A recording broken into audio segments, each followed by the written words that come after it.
Hi everyone, and welcome back to Philosophy of Cognitive Science with me, Dr. Josh Redstone. Today we're going to be covering the second part of our Robots and Artificial Life lecture. So let's begin with a brief recap, and then we'll move on to cover the 3 points of discussion in Clarke's chapter 6 of Mindware. And then after that, I'm going to finish things off with a bit of discussion about what to expect on your midterm. What kind of questions will you have to answer? What are some good strategies for studying and reviewing? When will you have to have the midterm done by? All of these details I will reveal at the end of the lecture. But let's get started with a little bit of recap. Now, of course, last time we learned about how research in robotics and in artificial life tries to reimagine the study of the mind. And it tries to do that by emphasizing a few different factors. One of those factors was the unexpected ways in which the body and the mind and the environment kind of converge to support natural problem solving. Another important theme is the ability to support robust adaptive responses without any kind of central cognition or central planning. So more like the behavior-based robotics approach, not like the classical symbolic approach. And another theme is the potency of simple rules or simple behavioral routines. Think here of Boyd flocking or the stigmergic routines of termites building a nest. The importance of these routines operating against a rich backdrop of environmental structures and in and amongst other agents within that environment. So we saw those illustrated very clearly when we took a look at each of the three, areas of interest or research themes of robotics and artificial life. And those were 1 through 3, if you remember from the beginning of last lecture. That was interest in complete but low-level systems. That was number 1. Number 2 was recognition of the complex contributions of body, action, and environmental context to adaptive behavior. And the third one was special attention paid to issues concerning emergence and collective effects. And of course, the 3 concrete examples we used to illustrate all of that were cricket phonotaxis for interest in complete but low-level systems, walking robots for interest in the complex contributions of body, action, and environmental context.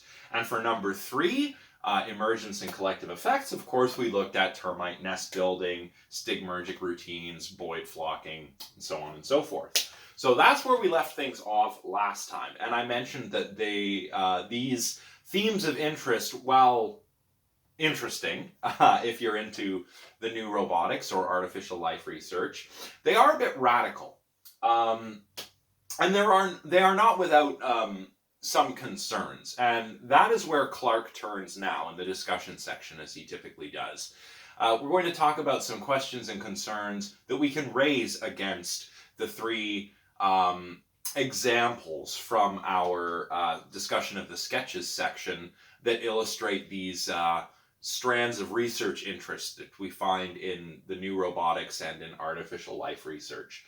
So we're going to start with point of discussion A, the absent and the abstract. Let us begin that now. All right, so as I mentioned a moment ago, research in the new robotics and in the artificial life can seem a little bit radical. And part of this is due toward the, in some cases, an antipathy towards, and in some cases, an agnosticism about internal representations and central planning, domain general cognition, rich inner models of the environment, and so forth. In other words, research in the new robotics either tends to not care or not think that we can know anything about, or at least is agnostic about the utility of a lot of these elements from classical AI, classical symbolic AIs. But, Clarke says, this outlook is probably a little bit premature given the state of the art in artificial life and in new robotics. Indeed, Usually we invoke things like rich inner models of the environment, domain general, central cognition, mental representations, and so forth to explain behaviors that are very, very different from the kinds of behaviors that are studied by most roboticists. Most of the so-called new roboticists, I mean.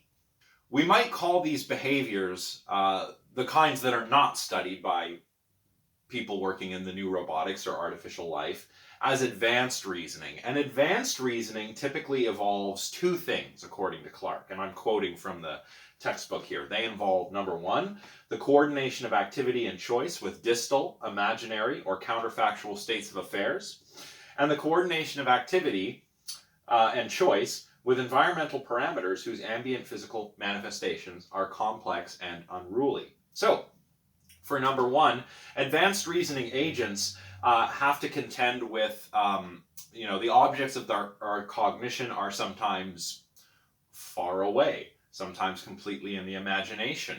Sometimes we have to reason about how things might have been otherwise, counterfactual reasoning. And for the second thing, we have to coordinate our activity and choice as cognitive agents with environmental parameters that change, that are dynamic. But they don't just change, they're not just dynamic, they're also very complicated and perhaps a little unpredictable. It's these behaviors, these two kinds of behaviors of advanced reasoners, and not locomotion or wall following or finding a mate if you're a female cricket or something, that the representationalist account, or what I've been calling the classical account, is best suited for studying. Just consider these different cases. Like, imagine you're trying to plan a vacation.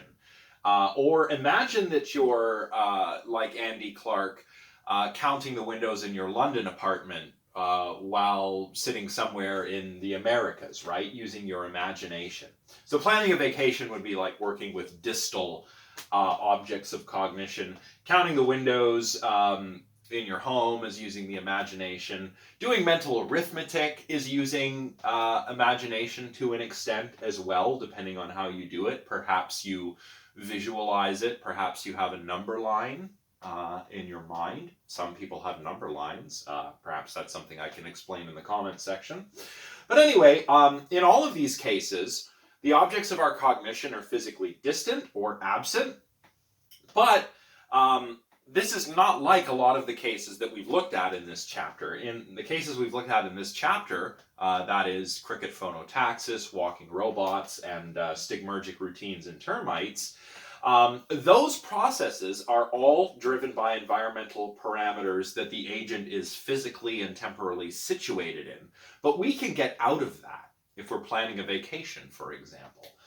We're not doing the same kind of thing that a cricket engaged in phonotaxis is doing, or that Herbert the can collecting robot is doing. We're doing something quite different from what those agents are doing. Indeed, Clark in Mindware and elsewhere, along with Toribio in a 1994 publication, don't think that these kinds of responses to environmental stimuli, the kinds that we find in new robotics research or in artificial life research, are representation hungry enough to carry the weight of anti-representationalist arguments. Anti-representationalist arguments would be arguments against the classical picture of cognition, central domain general reasoning, inner representations, inner items, rich models of the environment, and so forth. So, the best examples of artificial life and of behavior-based robots that we've looked at here actually strike Clark, and I think I agree with him here, as fairly poor examples of genuinely cognitive phenomena. You can understand this if you think back to the sense, think, act cycle, right? Which is that's the classical sandwich. Input, cognition, output. Sense, think, act. That is very much in line with the classical representationalist view of what minds are. But behavior-based robots, artificial life research, these are more like sense, act cycles, not sense, think, act cycles. Because of that, they don't require inner representations or anything that's really worth calling a mental representation in the traditional sense. But Clark does not think that the best examples of the research going here really count as cognitive phenomena for this reason. So they don't carry very much weight. If you're looking to put some force behind an anti-representationalist argument, you're not going to get the force you need, Clark thinks, from the examples we've looked at, or from the kinds of examples we've looked at in this chapter. Indeed, paradigmatically cognitive capacities will generate action and choice in the absence of environmental stimuli, the kind of artificial stimuli that the kind of environmental stimuli that artificial life and behavior-based robots regularly take advantage of to generate the behaviors that they do. So, this is really to say that paradigmatically cognitive processes require inner items, inner processes, rule-governed transformations between inner states in the absence of environmental input. In other words, what we are calling advanced reasoning agents or advanced reasoners require mental representations as they are traditionally understood to do what they do. We can consider another class of cases, and these concern what we might call, following Jerry Fodor, cases of attenuated presence. And this has to do with the difference in agents' abilities to track nomic and non-nomic properties. If you want to have a little more discussion on this stuff, check out box 6.1. But I'll try and give a brief overview here. Basically, advanced reasoning involves responding to what are called non-nomic properties. To understand what a non-nomic property is, we need to understand what a nomic property is. And nomic properties are properties that fall directly under physical laws. So, for example, detecting the intensity of a light, the loudness of a sound, is detecting a nomic property, right? So the behavior-based robots, for example, that could follow walls, or Elsie and Elmer, Gray Walter's tortoises, that could navigate by just locomoting towards the most intense light source.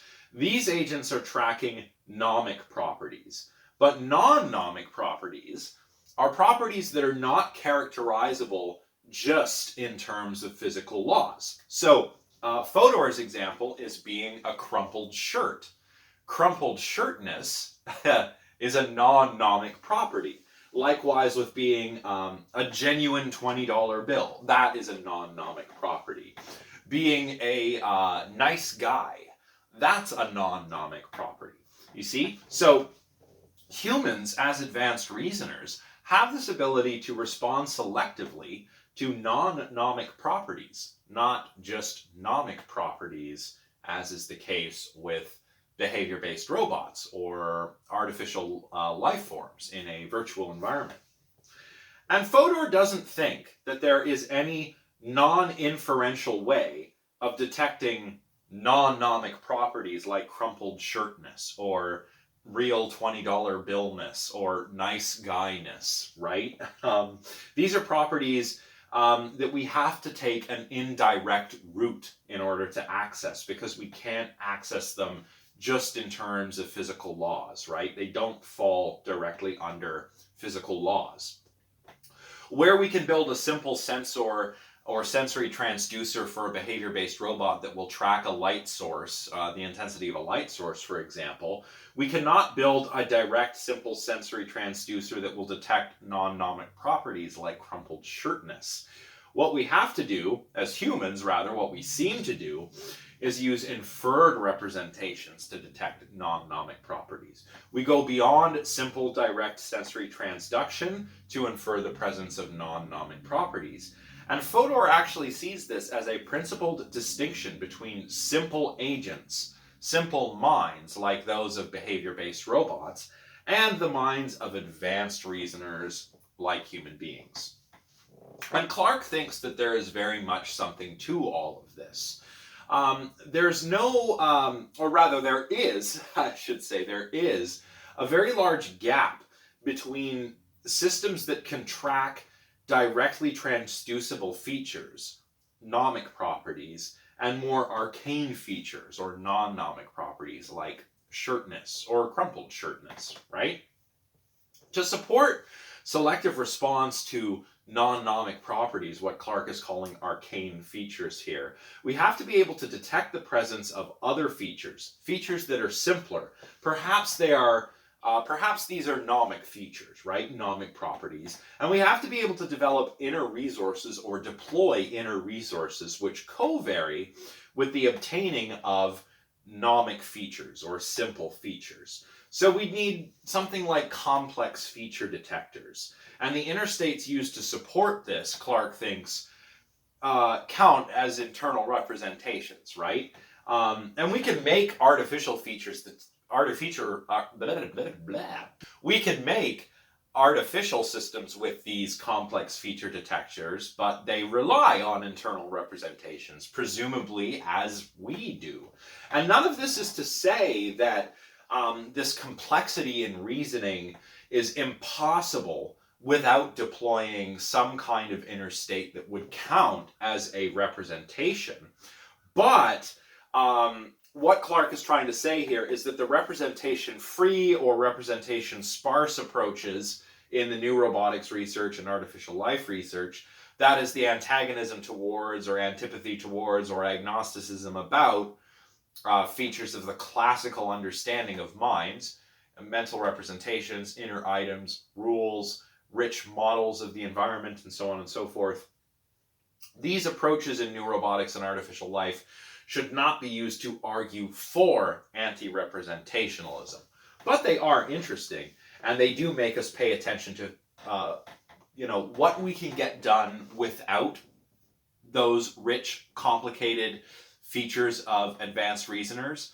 We can see what we can get done without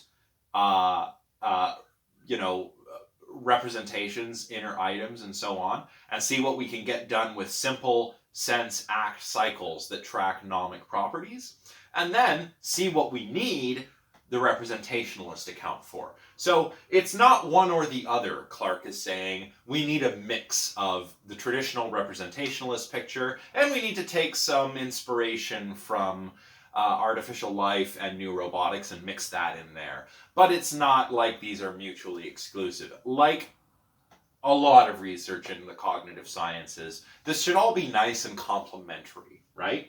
So anyway, that wraps it up for our discussion of the absent and the abstract. Let us now turn to a discussion of emergence and why emergence is still a kind of a tricky word in the cognitive sciences.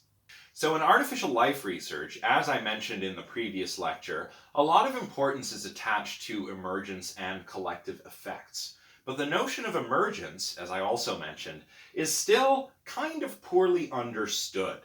I mentioned last time that emergence is generally agreed upon as a word that describes complexity arising out of simplicity in some way. But how that happens, well, there's actually a bit of disagreement there. Moreover, emergence does not simply equate to collective effects. Not every collective effect results in emergence. And not all instances of emergence, Clark argues, will turn out to have arisen from collective effects. Let's just consider these simple cases, for example, that Clark does. Consider, for example, a balance beam with a bunch of billiard balls on it, and the billiard balls rolling around cause the beam to tip one way or another, right? Here we have a collective effect of the billiard balls. But do we actually gain anything by talking about this as a case of emergent toppling? Probably not. It's just not that complex, right? Or consider Hallam and Malcolm's wall-following robot, a robot that had a kind of sensor and an inbuilt bias. So its bias was to move to the right, so it would always kind of be moving to the right until it bumped into a wall, and it had a touch sensor that would cause it to turn left momentarily when it bumped into something. So it's going along and it's veering right, bumping in the wall, turning left, going back, bumping again. And in this way, this robot can follow the wall. But again, is it really helpful to describe this as emergent wall following? Clark is not too sure that it is. What we need, really, instead of saying every collective effect is a result of emergence, or that every collective effect will give rise to some kind of emergence, what we need is an account of emergence that is not that loose. We don't want every collective effect to count as emergence, because the billiard ball toppling and the wall following robot just don't seem complicated enough to Clark and to me to count as emergence. But we also need a definition of emergence that is not so strict that it can be reduced to simple scientific explanation.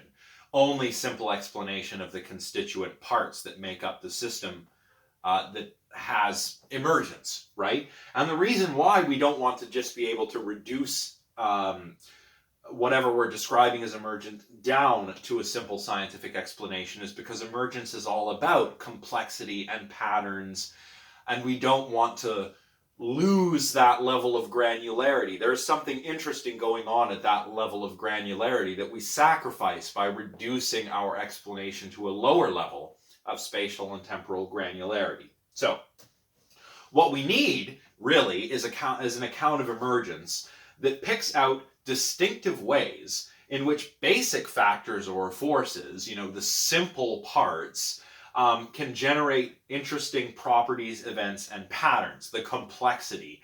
We need a way of going from simple to complex, and we need that account, whatever that account looks like, to pick out the interesting ways in which the simple generates the complex, right? Now, to do this, Clark outlines 4 possible approaches. We can treat emergence as collective self-organization, that's the first way. Or we can treat emergence as unprogrammed functionality, that's the second way. A third way is to treat emergence as interactive complexity. And finally, a fourth way is to treat emergence as uncompressible unfolding. Now, I will explain each of these in turn. So let us begin with number 1, emergence as collective self-organization. So when it comes to number 1, emergence as collective self-organization, this account best describes cases that we've already looked at here. If you remember last time, we talked briefly about bird flocking, fish schooling, and Boyd flocking behavior, right? So these examples that we've already considered probably fit the best under this idea of emergence as collective self-organization. Another example that Clark mentions in the textbook to try and clarify all of this is the convection rolls you see when you heat up cooking oil in a frying pan, right? So you have your frying pan on the oven, you're going to make a delicious stir fry perhaps, and you've got to put some oil in that pan, right? And the pan's nice and hot, you drop the oil in, and you may notice that the oil is kind of moving around all on its own. You're not tipping the pan this way or that way. The oil's just kind of moving around because we're applying heat to it. So when we're heating the pan, and the pan is heating the oil, convection cells form in the oil, and that is what is moving the oil around in these patterns, right? Now, the proximal cause of these convection rolls is the application of heat. But the explanation of the rolls and how the oil behaves in this kind of self-organizing way where it heats up and rises and cools down and then goes back down and spreads out and then the process repeats. The explanation of all of that has to do with the properties of the molecules in the oil, and how they organize when heat is applied. So this is a collective effect here that we can understand in terms of what are called collective variables. Collective variables are variables whose changing values is a result of the interactive activity between parts of a system. So we could describe this collective effect with a collective variable And this variable would change depending on how the molecules interact with one another, how much heat we apply, and all of the interactive activity between these different parts of this system. And this definition of emergence is helpful for explaining large systems made out of homogeneous parts, like a Boyd flock, right? All the Boyds in the flock are the same. Or the molecules in the cooking oil, they're all the same molecules. They're all molecules of, say, olive oil or canola oil or vegetable oil, whatever kind of oil. It's all the same molecules in there pretty much. And they all behave in a similar kind of way. So when all of the elements in the system are homogeneous, this works very well. And dynamic systems theory, which we will look at when we return from reading week, has a nice set of tools for explaining this kind of stuff, for explaining emergence in collective self-organizing systems. But this first account of emergence actually doesn't tell us much about simpler systems with fewer parts and system where these parts are heterogeneous, so different from one another. So it works well for a flock of thousands of Boyds or a pan full of millions of molecules of oil that's being heated.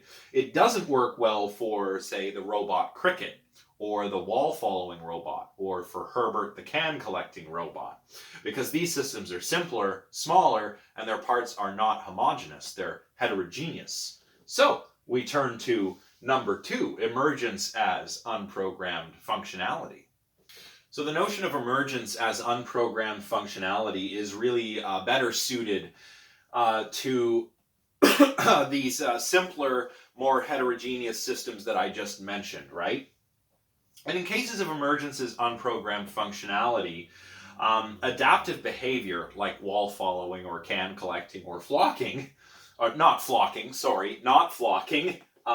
arises from the interactions between simple circuitry in the agent, in the case of artificial agents, or neural circuitry in the case of simple life forms, perhaps like jellyfish, bodily morphology, and environmental structure. So here, emergence is like a side effect of the circuitry and the morphology and the environment, where the agent in the environment is carrying out some kind of iterated sequence of real-world interactions. Something like what a subsumption architecture would do in a behavior-based robot. So all of this adaptive behavior here is like a side effect of how the agent is built and the simple routines it carries out. And this is not subserved by inner representations. Remember, we're not talking about classical AI here. We're talking about something that's very much in line with the new robotics. And here behavior depends upon uncontrolled variables. So behaviors that are directly, or rather indirectly, manipulated because they don't rely on central processing. Instead, they rely on agent-environment interactions. So no central planning, just kind of indirect control because of what is happening in the environment to the agent, and that dictates how the agent will behave. And this works really well for behavior-based robots like the wall-following robot or Herbert. It works well for the robotic Cricket built by Barbara Webb, but it doesn't apply very well to the examples that we just considered previous to this. It doesn't apply very well in cases of collective self-organization, like Boyd flocking or convection cells in a frying pan that you're heating up. So, one reason is that cases of self-organization can be directly controlled by manipulating one parameter, right? You can make more intense convection activity and get that oil moving around in your frying pan even more by turning up the heat, by altering a single variable. But the behavior of Herbert or the robot Cricket or a robot like a behavior-based robot, even one of Gray Walter's tortoises, even one of Gray Walter's tortoises is indirectly controlled by changing multiple varying variables in the environment, not the changing of a single variable. So much for number 2. Let's move on to number 3, emergence as interactive complexity. So number 3, this idea of emergence as interactive complexity is meant to do justice to both kinds of cases that we've just considered. Cases that are best described by number 1 and by number 2. And here in number 3, what we're trying to do is understand emergence in terms of complex cyclical interactions that give rise to stable patterns of systematic behavior. So here, if we emphasize the complexity of the interactions, that allows emergence to obtain in degrees, which is not something we've seen so far. We've got complex homogeneous systems like Boyd flocks, where we just seem to see emergent behavior all of a sudden. We've got simpler examples like behavior-based robots that are maybe emergent in a different way. But again, they're just one kind of emergent, maybe not as complex as a Boyd flock, but perhaps we could still treat them as emergent or as cases of emergence. On number 3, emergence is interactive complexity, we actually can allow for emergence to obtain in degrees, which is great. And this also means that linear interactions will only count weakly in cases of interactive complexity. Linear relationships are when one variable goes up or down, another variable goes up or down, right? Think of a linear function that you can plot on a graph. It's just a straight line, right? As one variable goes up, the other goes up. As one goes down, the other goes down, so on and so forth. In cases of emergence as interactive complexity, phenomena that depend on multiple nonlinear and or temporally asynchronous interactions within the system or between the system and the environment or whatever will count as strong instances of emergence. So how would we describe the cases we've just looked at, like cases described by 1 and described by number 2? Well, a wall-following robot or a robotic cricket would count, as I kind of gestured toward before, as weakly emergent because they're simpler systems and they're heterogeneous parts, and each of the systems are probably by and large linear. You want proximity to the light source to increase with the intensity of the light source, right? So kind of linear, right? But a Boyd flock or a bird flock's flocking behavior or convection rolls in your frying pan would count as strongly emergent because they involve multiple nonlinear interactions happening over time, right? If you want to know more about these kinds of interactions, check out box 6.2 in chapter 6 of Clark, by the way. I'm not going to go into it in a lot of detail. Or rather, I haven't gone into it in a lot of detail, but if you want to know more, check those boxes out. They provide some additional examples of what I'm talking about here. Now, finally, for something that's completely different, we turn to number 4, emergence as uncompressible unfolding. What on earth does that mean? Well, let's find out. On the account of emergence we find here, emergent phenomena are phenomena for which prediction requires simulation. To understand what's going to happen in that kind of system, we have to be able to simulate it. And this is especially true where prediction of some microstate that we'll call P, some macroscopic state that we'll call P, requires simulation of complex interactions of microstates, maybe microstate 1, microstate 2, however many microstates we need to simulate. And all of these microstates realize the macrostate P.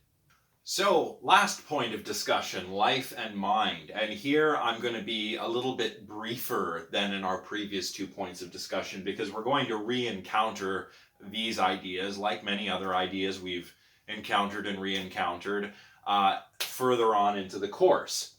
But in any case, research into artificial life raises some interesting questions about what the nature of life is and the relationship between life and mind. One question it raises is whether life can be instantiated or implemented in other media or merely modeled, right? In other words, could we make a robot or a computer program a bit like the game of life that would really count as alive? Well, there is a virtual ecosystem created by Ray named Tierra, where digital organisms compete with one another for CPU time. And they reproduce, these little bits of code or codelets reproduce. They change via mutations or copying errors. And Ray has even observed that some of these life forms have evolved into virtual parasites, piggybacking on other organisms' code to get that CPU time. And even parasites of the parasites evolved within Tierra, which is really interesting. But we have to ask, are these artificial life forms virtual or are they truly alive? Well, Ray thinks that they support at least some characteristics of life, like self-replication, like evolution, so forth. These kinds of things are real for Ray in the same sense that the flocking behavior of Boids was real, even though the Boids were not real. So, but these are very deep questions, and it all depends on how we define life and how we understand life. We're not going to get to the bottom of this today, but if you're nerdy like me, I can recommend a couple of Star Trek episodes that you might like to watch over reading week to maybe think about this a little deeper. Now, what about the relationship between life and mind? Well, here we can ask, do the simple lifelike systems that we've considered so far tell us about cognitive phenomena at all? We've already seen that this is a worry when we discussed the absent and the abstract, right? If these simple lifelike systems are not really cognitive, then they don't tell us much about cognition, do they? But we could alleviate this worry by positing that life and mind share deep organizational features, deep functional features, if you like. And if you do that, then the understanding of the mind actually becomes continuous with understanding life.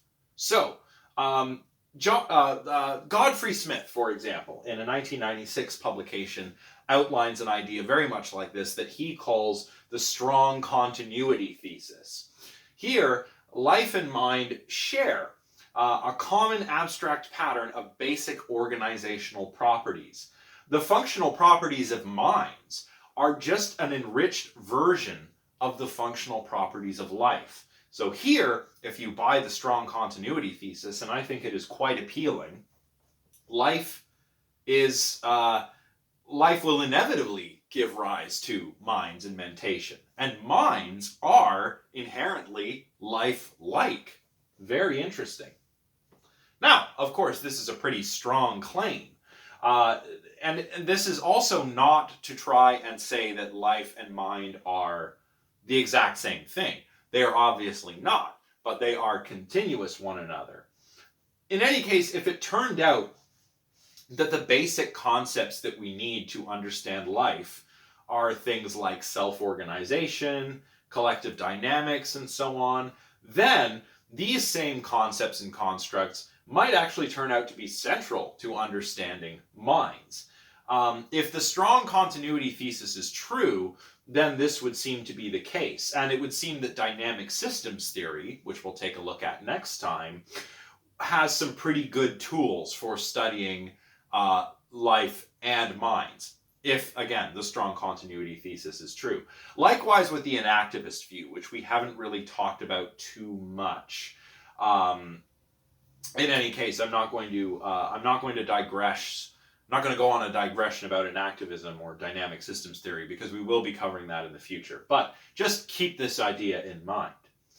But now, if this is true, if dynamics or inactivism has the tools we need for studying minds because the strong continuity thesis is true and mind is continuous with life, then how do we balance this approach with our old school approach, right? Our classical view, where mind includes like reason-based transitions of functional states, right? Which presumably involves rules and representations and all of that nice stuff. Well, we're not entirely sure yet because this is all very new territory.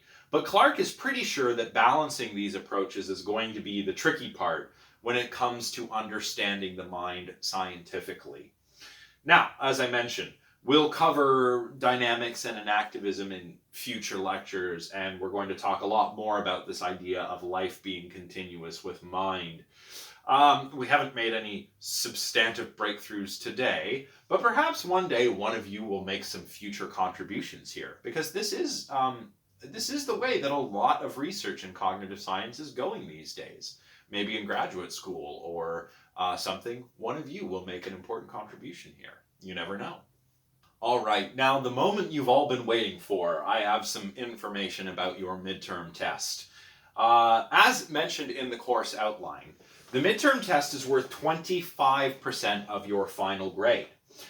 The chapters we will cover are 1 through 5. So we're not going to be covering robots and artificial life on this midterm, but everything previous to that. The chapters in Clark, my lectures, any notes you've taken, PowerPoint slides, it will all be important. Anything in the textbook or on my slides or that I've mentioned in lectures is fair game for the midterm. So, what kind of questions will you have to answer? Well, this is actually pretty straightforward. This midterm is going to be broken down into, like 2 sections. The first section is a multiple choice section, and you will have to answer 15 multiple choice questions. The second part is a short answer section, and you will need to answer 4 out of 6 short answer questions. So how will you do all of this? How will you complete your test? Well, firstly, I want to say this is an open book test because it's a take-home test, essentially. You are welcome to refer to my lectures, your notes, PowerPoint slides. Refer to any materials you need to as you need to, but do not rely on this to succeed at this test. There is a time limit, so you will need to study. So don't just start the test and assume you're going to have all the time in the world and then complete the test. That's not how it's going to work. There will be a time limit, which I will announce when the test goes live. Keep in mind, you have multiple days on which you can complete the test, so you can wait, you can study all reading week and then write the test on the weekend. But once you begin, you will only have a limited time. So, the way I'm going to do it is that the multiple choice questions, there will be a 30-minute time limit for those. These are going to be about key terms, concepts, stuff like that. For the short answer questions, there are going to be 6. You will have to answer 4 of them. For this one, I guess there isn't really much of a time limit for this one because I'm going to have you submit your answers in a Word document via a submission portal. So no time limit there, but there is a time limit for the multiple choice ones. And the multiple choice ones are not going to be intentionally tricky, but they will be challenging. I'm not going to try to trick you up or ask you trick questions, but you will need to know what you're talking about to answer these questions. The test will be available as of 12 a.m. on October 27th.